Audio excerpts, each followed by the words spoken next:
El libro de Urantía. Advertencia al lector. El libro de Urantía se encuentra actualmente en proceso de retraducción del original inglés. La presente edición incluye 2 partes totalmente traducidas de nuevo: el prólogo y la parte 4, la vida y enseñanzas de Jesús.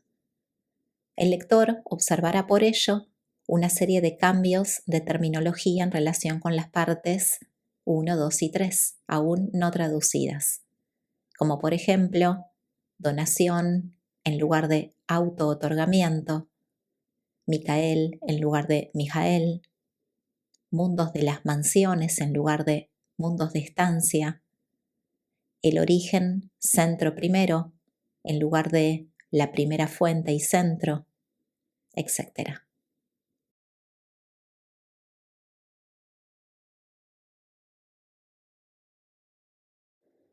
Parte 2. El universo local. Patrocinado por un cuerpo de personalidades del universo local de Nevadón, autorizados por Gabriel de Salvington.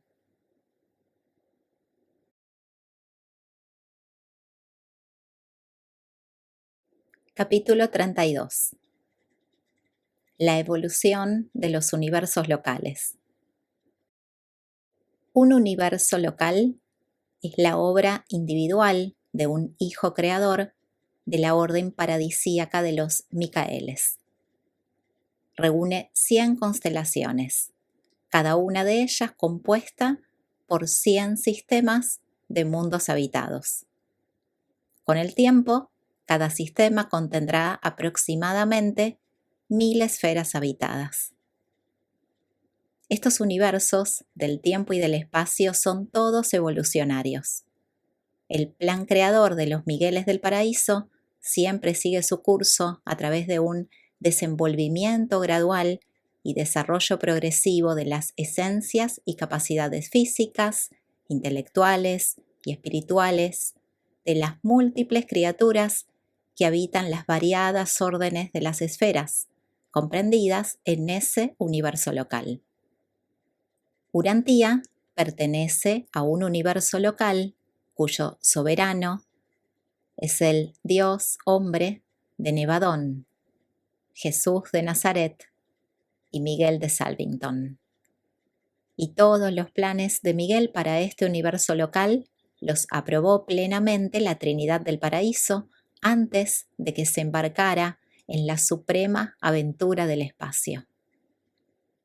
Los hijos de Dios pueden elegir los reinos de sus actividades creadoras, pero los arquitectos paradisíacos del universo maestro originalmente proyectan y planifican estas creaciones materiales.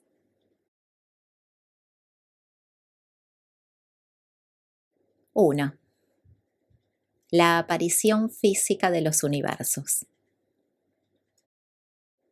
Las manipulaciones preuniversales de fuerza espacial y las energías primordiales son obra de los organizadores de la fuerza de canos paradisíacos, pero en los dominios del superuniverso, cuando la energía emergente reacciona ante la gravedad local o lineal, se retiran a favor de los directores del poder del superuniverso correspondiente.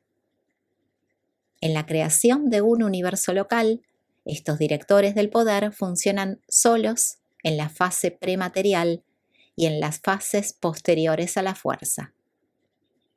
Para un hijo creador no existe ninguna oportunidad de comenzar la organización del universo hasta que los directores del poder hayan efectuado la movilización de las energías espaciales suficientemente como para proveer un cimiento material, soles verdaderos y esferas materiales para el universo emergente.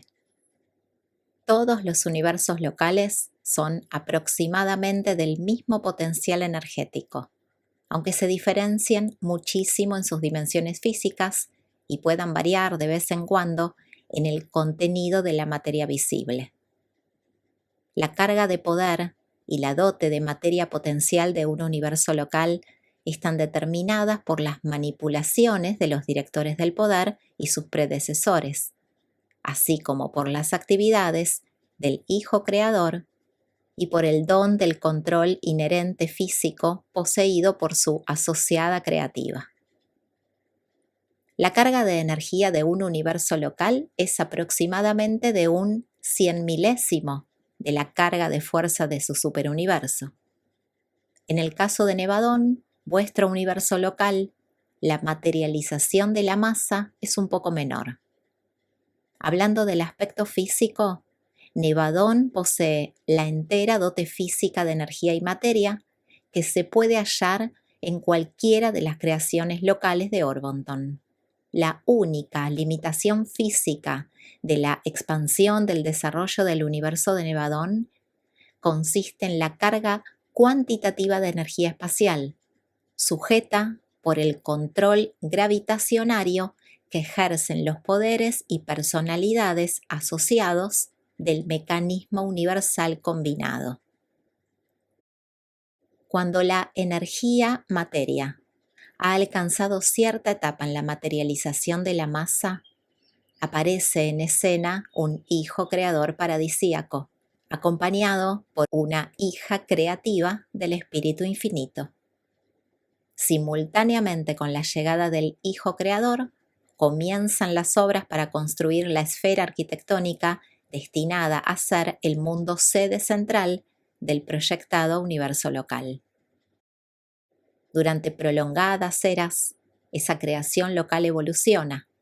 Los soles se estabilizan, los planetas se forman y entran en sus órbitas, mientras continúa la tarea de creación de los mundos arquitectónicos destinados a ser sedes centrales de constelaciones y capitales de sistemas.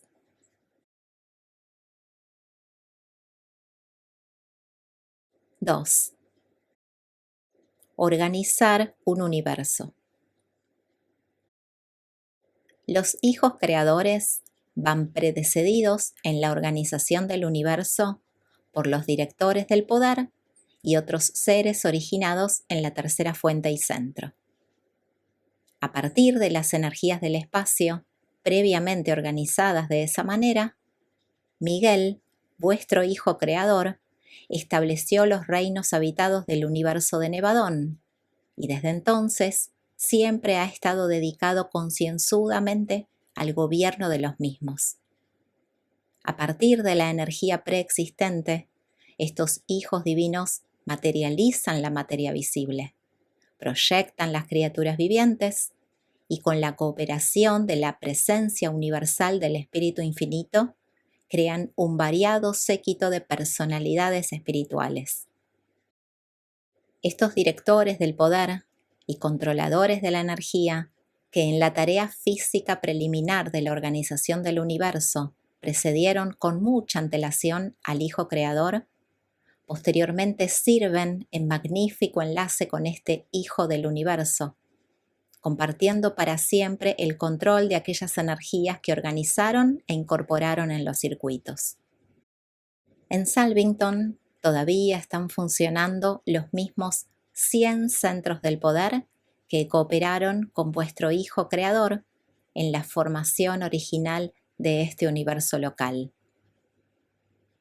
La primera acción completa de creación física en Nevadón consistió en la organización del mundo sede central, la esfera arquitectónica de Salvington, con sus satélites.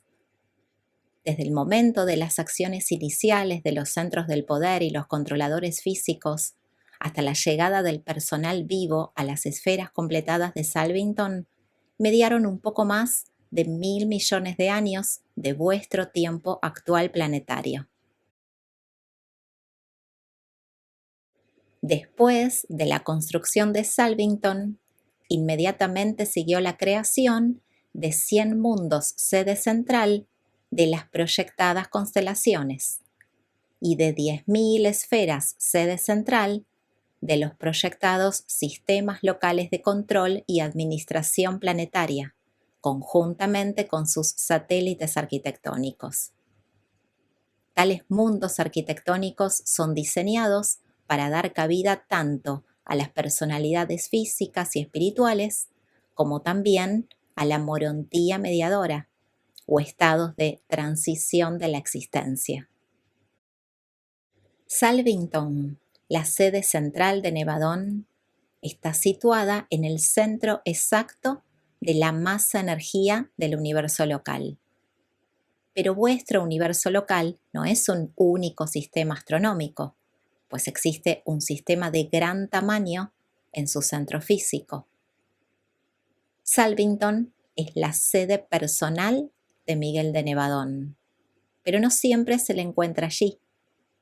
Aunque ahora el funcionamiento armonioso de vuestro universo local no requiera la presencia permanente del Hijo Creador en la esfera capital, esto no fue así en las primeras épocas de la organización física. Un Hijo Creador no puede salir de su mundo sede central hasta el momento en que se haya estabilizado la gravedad del reino mediante una materialización de energía suficiente como para permitir que los distintos circuitos y sistemas se equilibren entre sí a través de la atracción material mutua. Finalmente, se completa el plan físico de un universo y el Hijo Creador, junto con el Espíritu Creativo, proyecta su plan de creación de la vida, después de lo cual esta representación del Espíritu Infinito comienza su función universal como personalidad creadora distinta. Cuando se concibe y ejecuta esta primera acción creadora, surge a la existencia la brillante estrella matutina, la personificación de este concepto creativo inicial de identidad e ideal de divinidad. Se trata del jefe ejecutivo del universo, el asociado personal del Hijo Creador, al que se le asemeja en todos los aspectos del carácter, aunque esté notablemente limitado en los atributos de divinidad. Y con la aparición de la mano derecha y jefe ejecutivo del Hijo Creador, comienza la llegada a la existencia de un vasto y maravilloso conjunto de criaturas diversas. Llegan los hijos e hijas del universo local, y poco después se provee gobierno para esa creación, desde los concilios supremos del universo hasta los padres de las constelaciones y los soberanos de los sistemas locales. La suma de esos mundos que están destinados a convertirse posteriormente en el ambiente natural de las variadas razas mortales de las criaturas volitivas, y cada uno de esos mundos será presidido por un príncipe planetario. Y luego, cuando tal universo ha sido tan completamente organizado y plenamente tripulado, el Hijo Creador entra en la propuesta del Padre para crear al hombre mortal a su imagen divina. En Nevadón, la organización de las residencias planetarias sigue su curso. Este universo es en realidad un grupo joven entre los reinos estelares y planetarios de Orbonton. Según el último registro, había 3.840.101 planetas habitados en Nevadón. Y Satanía, que es el sistema local de vuestro mundo, es relativamente típico respecto a otros sistemas. Satanía no es un sistema físico uniforme, una unidad u organización astronómica única. Sus 619 mundos habitados están ubicados en más de 500 sistemas físicos diferentes. Solo 5 tienen más de 2 mundos habitados, y de ellos solamente uno tiene 4 planetas habitados, mientras que hay 46 con 2 mundos habitados. El sistema Satanía de mundos habitados está considerablemente alejado de Ubersa y de ese gran grupo de soles que funciona como centro físico o astronómico del séptimo superuniverso. Desde Jerusalén, la sede central de Satanía, hay más de 200.000 años luz hasta el centro físico del superuniverso de Orbonton, lejos, muy lejos, en el denso diámetro de la Vía Láctea. Satanía está en la periferia del universo local y Nevadón está ahora bien afuera, hacia los límites de Orbonton. Desde el sistema más alejado de mundos habitados hasta el centro del superuniverso hay un poco menos de 250.000 años luz. El universo de Nevadón ahora se desplaza considerablemente hacia el sur y al este en el circuito del superuniverso de Orbonton. Los universos más cercanos son Avalon, Henselon, Sanselon, Portalon, Wolverine, Fanovin y Alborin. Pero la evolución de un universo local es una historia larga.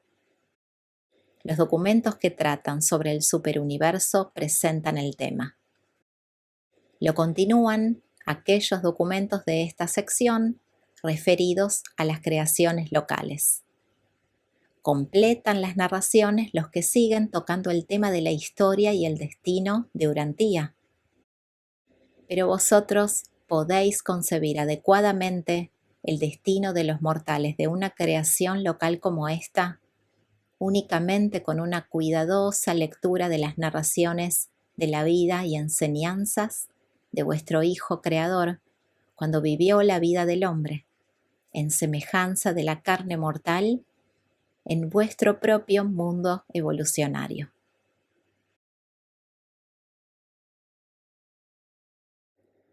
¡3! La idea evolucionaria.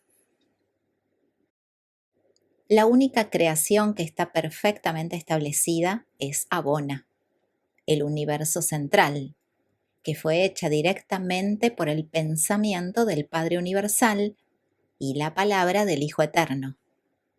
Abona es un universo existencial, perfecto y pletórico que rodea el hogar de las deidades eternas, el centro de todas las cosas.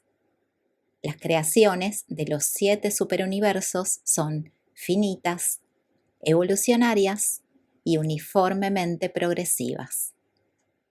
Los sistemas físicos del tiempo y del espacio son todos evolucionarios en origen. No están aún estabilizados físicamente hasta que sean impulsados hacia los circuitos establecidos de sus superuniversos. Tampoco se establece un universo local en luz y vida hasta que sus posibilidades físicas de expansión y desarrollo hayan sido agotadas, y hasta que el estado espiritual de todos sus mundos habitados haya sido establecido y estabilizado para siempre. Con excepción del universo central, la perfección es un logro progresivo. En la creación central tenemos un modelo original de perfección, pero todos los otros reinos deben alcanzar esa perfección con los métodos establecidos para el progreso de esos particulares mundos o universos. Y una variedad casi infinita caracteriza los planes de los hijos creadores en lo que respecta a la organización, la evolución, la disciplinación y el establecimiento de sus respectivos universos locales. A la excepción de la presencia de la deidad del Padre, cada universo local es, en cierto sentido, una copia de la organización administrativa de la creación central o modelo original. Aunque el Padre Universal está personalmente presente en el universo residencial, no reside en la mente de los seres originados en ese universo del modo en que literalmente habita en el alma de los mortales del tiempo y del espacio. Pareciera haber allí una sabia compensación en todo sentido en el ajuste y regulación de los asuntos espirituales de la vasta creación. En el universo central, el Padre está personalmente presente como tal, pero está ausente de la mente de los hijos de esa creación perfecta. En los universos del espacio, el Padre está ausente en persona, estando representado por sus hijos soberanos, pero está íntimamente presente en la mente de sus hijos mortales, estando espiritualmente representado por la presencia prepersonal de los monitores misteriosos que residen en la mente de estas criaturas volitivas. A excepción de la presencia personal del Padre Universal, en la sede de un universo local residen todas aquellas personalidades creadoras y creativas que representan la autoridad independiente y la autonomía administrativa. En el universo local se encuentra algo de cada uno y alguno de casi cada clase de los seres inteligentes que existen en el universo central, a excepción del Padre Universal.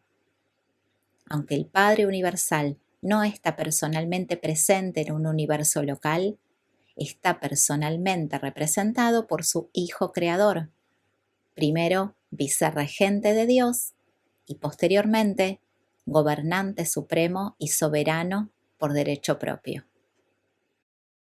Cuanto más descendemos en la escala de la vida, más difícil se hace ubicar con el ojo de la fe al Padre Invisible. Las criaturas más bajas y a veces aún las personalidades más altas encuentran siempre difícil visualizar al Padre Universal en sus hijos creadores. Así pues, hasta el momento de su exaltación espiritual, cuando la perfección del desarrollo les permita ver a Dios en persona, se cansan en el camino del progreso, contemplan dudas espirituales, tropiezan con la confusión y en consecuencia se aíslan de las metas progresivas espirituales de su tiempo y universo. De esta manera pierden la capacidad de ver al Padre al contemplar al Hijo Creador. Durante la larga lucha para alcanzar al Padre, la más segura salvaguarda para la criatura, en el período en que las condiciones inherentes hacen imposible tal logro, es aferrarse tenazmente al hecho verdad de la presencia del Padre en sus hijos. Literal y figurativamente, espiritual y personalmente, el Padre y los hijos son uno solo. Es un hecho. El que ha visto a un Hijo Creador, ha visto al Padre. Las personalidades de un universo determinado están establecidas y son confiables, al principio solamente de acuerdo con su grado de parentesco con la deidad. Cuando el origen de la criatura está suficientemente lejos de las fuentes originales y divinas, ya sea que nos refiramos a los hijos de Dios o a las criaturas del ministerio perteneciente al Espíritu Infinito, aumentan las posibilidades de disonancia, confusión y a veces rebelión, o sea, de pecado. Exceptuando a los seres perfectos que tuvieron origen en la deidad, todas las criaturas volitivas en los superuniversos son de naturaleza evolucionaria, comenzando en un estado inferior y elevándose siempre hacia lo superior, aunque en realidad es hacia adentro. Aún las personalidades altamente espirituales continúan ascendiendo en la escala de la vida mediante traslaciones progresivas de vida en vida y de esfera a esfera. Y en el caso de aquellos que hospedan a los monitores misteriosos, no hay de hecho límite alguno en cuanto a las alturas a las que pueden llegar en su ascenso espiritual y su logro universal. La perfección de las criaturas del tiempo, cuando ésta queda al fin alcanzada, es completamente una adquisición, una genuina posesión de la personalidad. Aunque se agreguen generosamente los elementos de gracia, no obstante, los logros de la criatura son el resultado del esfuerzo individual, las vivencias verdaderas y la reacción de la personalidad al medio ambiente existente. El hecho del origen evolucionario animal no implica un estigma para ninguna personalidad a los ojos del universo, puesto que ese es el método exclusivo de producir uno de los dos tipos básicos de criaturas finitas inteligentes volitivas. Cuando se alcanzan las cimas de la perfección y la eternidad, hay mucho más motivo de orgullo en el caso de aquellos que comenzaron desde abajo y alegremente ascendieron en la escala de la vida, peldaño tras peldaño, y que cuando así llegan a las alturas gloriosas, habrán obtenido una experiencia personal que encierra un conocimiento real de cada fase de la vida desde abajo hacia arriba. En todo esto se ve la sabiduría de los creadores. Sería igualmente fácil para el Padre Universal hacer de todos los mortales seres perfectos, impartir perfección con su palabra divina. Pero eso los privaría de la maravillosa experiencia de la aventura y capacitación asociadas con el prolongado y gradual ascenso hacia el interior. Una experiencia reservada tan solo para aquellos que tienen la buena fortuna de comenzar en lo más bajo de la existencia viviente. En los universos que rodean a Abona, se ha provisto solo un número suficiente de criaturas perfectas para satisfacer la necesidad de guías, instructores, modelos para aquellos que están ascendiendo en la escala evolucionaria de la vida. La naturaleza experiencial de la personalidad de tipo evolucionario es el complemento cósmico natural de la naturaleza perfecta de las criaturas del paraíso Abona. En realidad, tanto las criaturas perfectas como las perfeccionadas son incompletas en relación a la totalidad finita, pero en la asociación complementaria de las criaturas existencialmente perfectas del sistema del paraíso Abona con los finalistas experiencialmente perfeccionados que ascienden desde los universos evolucionarios, ambos tipos hallan liberación de sus limitaciones inherentes y en consecuencia pueden conjuntamente intentar alcanzar las sublimes alturas de lo último del estado de la criatura. Estas transacciones de las criaturas son las repercusiones en el universo de acciones y reacciones dentro de la deidad séptuple, en la cual la divinidad eterna de la Trinidad del Paraíso se une a la divinidad evolutiva de los creadores supremos de los universos espaciotemporales en la deidad realizadora del poder del Ser Supremo, en ella y a través de ella. La criatura divinamente perfecta y la criatura evolucionariamente perfeccionada son iguales en grados de potencial de divinidad, pero difieren en el tipo. Cada una tiene que depender de la otra para obtener la supremacía de servicio. Los superuniversos evolucionarios dependen del perfecto Abona que proporcione la capacitación final de sus ciudadanos ascendientes. Pero de la misma manera, el universo central perfecto necesita de la existencia de los superuniversos que siguen perfeccionándose para proporcionar el desarrollo pleno de sus habitantes descendientes. Las dos manifestaciones principales de la realidad finita, perfección innata y perfección evolucionada, ya se trate de personalidades o de universos, son coordinadas, dependientes e integradas.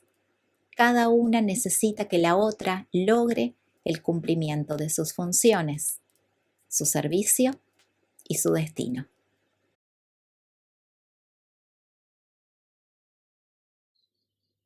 Cuatro. La relación de Dios con un universo local.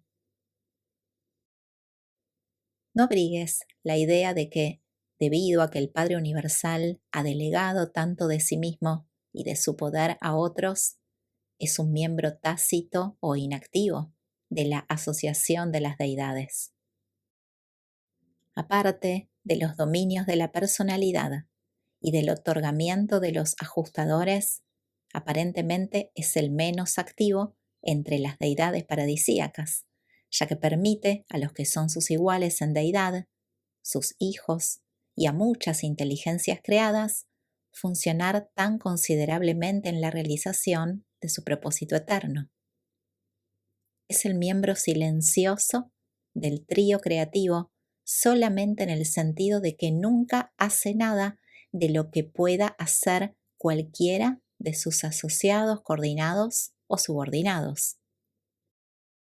Dios posee comprensión plena de las necesidades de cada criatura inteligente para funcionar y experimentar, y por lo tanto, en cada situación, ya se trate del destino de un universo o del bienestar de la más humilde de sus criaturas, Dios se retira de la actividad para dar lugar a la galaxia de personalidades de criaturas y creadores quienes inherentemente intervienen entre Él y cualquier situación dada del universo o cualquier suceso creativo.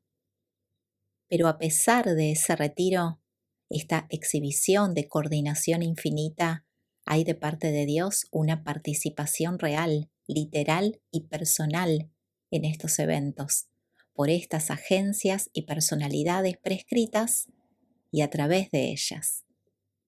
El Padre está trabajando en todos estos canales y a través de ellos por el bienestar de toda su vasta creación. Con respecto a las normas, conducta y gobierno de un universo local, el Padre Universal actúa en la persona de su Hijo Creador. El Padre Universal nunca interviene cuando se trata de las siguientes relaciones: en las interrelaciones de los hijos de Dios, en las asociaciones de grupo de las personalidades originadas en la tercera fuente y centro, o en las relaciones entre cualesquiera otras criaturas, tales como los seres humanos. Siempre prevalecen la ley del Hijo Creador, los preceptos de los padres de las constelaciones, de los soberanos de los sistemas y de los príncipes planetarios, es decir, las normas y procedimientos prescritos de tal universo. No hay divisiones de autoridad. Nunca hay interferencias en las funciones del poder y el propósito divino. Las deidades actúan en perfecta y eterna unanimidad. El gobierno del Hijo Creador es supremo en todos los asuntos de asociaciones éticas y en las relaciones de cualquier división de criaturas con cualquiera otra clase de criaturas o entre dos o más individuos dentro de cualquier grupo. Pero ese plan no significa que el Padre Universal no pueda, a su propia manera, intervenir y hacer toda cosa que satisfaga a la mente divina, con cualquier criatura individual en cualquier parte de la creación, en cuanto atañe al estado presente de ese individuo o sus futuras probabilidades, y en relación con el infinito propósito y el plan eterno del Padre. En las criaturas mortales volitivas, el Padre está realmente presente en el ajustador residente, un fragmento de su espíritu prepersonal.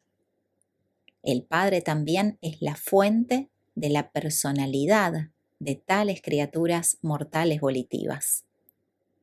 Estos ajustadores del pensamiento, donados por el Padre Universal, se hallan comparativamente aislados. Habitan las mentes humanas, pero no tienen conexiones perceptibles con los asuntos éticos de una creación local. No están coordinados directamente con el servicio seráfico, ni con la administración de sistemas, constelaciones o universos locales, ni siquiera con el gobierno del Hijo Creador, cuya voluntad es la ley suprema de su universo. Los ajustadores residentes conforman uno de los separados, aunque unificados, modos de contacto de Dios con las criaturas de su creación casi infinita.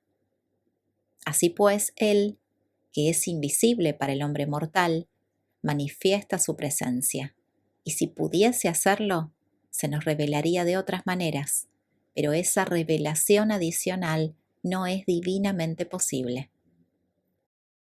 Podemos ver y entender el mecanismo por el cual los hijos disfrutan de un conocimiento íntimo y completo respecto de los universos de su jurisdicción.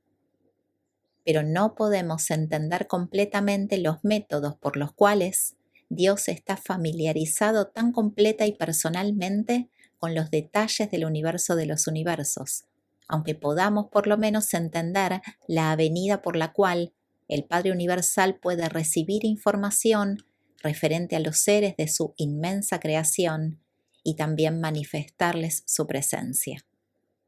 A través del circuito de personalidad, el Padre está informado, tiene conocimiento personal de todos los pensamientos y actos de todos los seres en todos los sistemas, de todos los universos, de toda la creación. Aunque no podemos comprender plenamente esta técnica de comunión de Dios con sus hijos, podemos fortalecernos en la seguridad de que el Señor conoce a sus hijos y que Él toma nota de dónde hemos nacido, cada uno de nosotros. Hablando espiritualmente, el Padre Universal está presente en vuestro universo y en vuestro corazón, a través de uno de los 7 espíritus rectores de la morada central, y específicamente por el ajustador divino que vive y trabaja y aguarda en las profundidades de la mente mortal. Dios no es una personalidad egocéntrica. El Padre se distribuye generosamente a su creación y a sus criaturas. Él vive y actúa no solo en las deidades, sino también en sus hijos, a quienes encomienda hacer todo lo que es divinamente posible que ellos lo hagan. El Padre Universal verdaderamente se ha despojado a sí mismo de cualquier función que pueda ser realizada por cualquier otro ser. Y eso es tan verdadero en relación al hombre mortal como al Hijo Creador que gobierna, en lugar de Dios, en la sede de un universo local. Así contemplamos los efectos del amor ideal e infinito del Padre Universal. En esta donación universal de sí mismo, tenemos abundantes pruebas tanto de la magnitud como de la magnanimidad de la esencia divina del Padre. Si Dios ha retenido alguna cosa de sí mismo de la creación universal, entonces de ese residuo generosamente concede los ajustadores del pensamiento a los mortales de los reinos, los monitores misteriosos del tiempo que tan pacientemente moran en los candidatos mortales por la vida eterna. El Padre Universal se ha esparcido de sí mismo, por decirlo así, para enriquecer a la entera creación en posesión de personalidad y potencial para el logro del estado espiritual. Dios nos ha dado de sí mismo para que nosotros podamos ser como Él, y se ha reservado de su poder y gloria tan solo lo necesario para el mantenimiento de aquellas cosas por cuyo amor se ha desposeído a sí mismo de todo lo demás.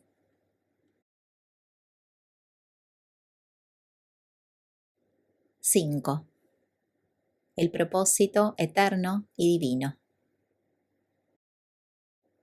Existe un gran y glorioso propósito en la marcha de los universos a través del espacio.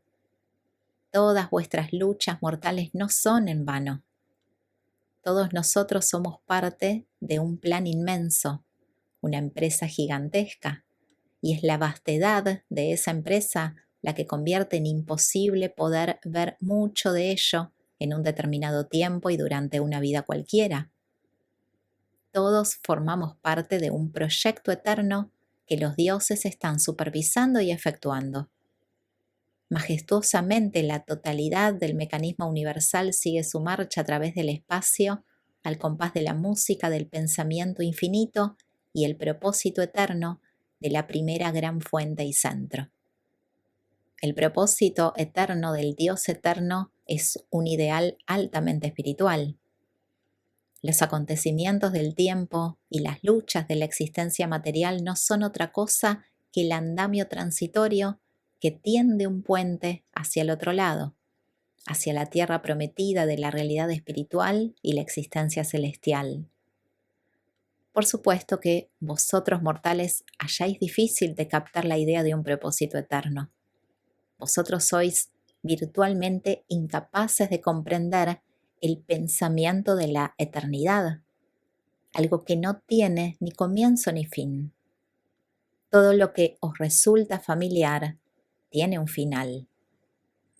Con respecto a una vida individual, la duración de un reino o la cronología de cualquier serie interconectada de acontecimientos, parecería que abarcamos un tramo de tiempo aislado. Todo parecería tener un comienzo y un fin.